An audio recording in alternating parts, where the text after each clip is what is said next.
they are turning to conservative groups to help them fight bias.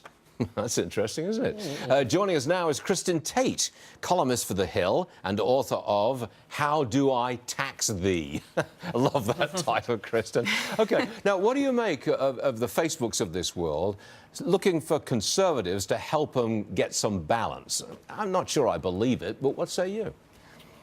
Well, it's a step in the right direction. I mean, the addition of conservative voices to help advise companies like Facebook and Twitter is long overdue. I mean, these tech giants are flagrantly liberal, and everybody knows it.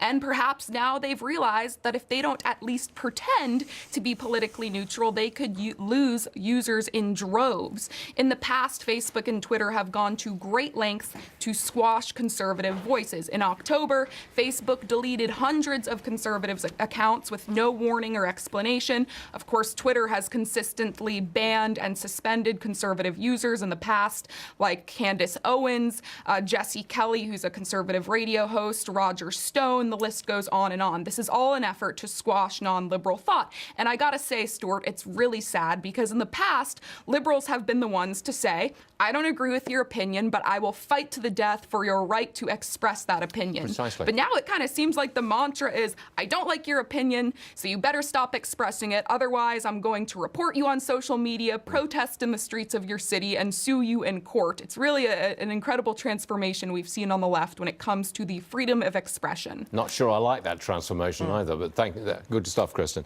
Now, a poll, and it's from Gallup, and it shows that more than half of Democrats self-identify as liberal. Rather than moderate, they identify, more than half of them, as liberal. What do you make of that? Well, not only are they increasingly identifying as liberal, another Gallup poll from late last year showed that the majority of Democrats now have a favorable view of socialism. The centrist Democratic Party of JFK and even Bill Clinton is dying out. The Democratic Party of today stands for open borders, gun confiscation, late-term abortion, high taxes, and basically flagrant socialism.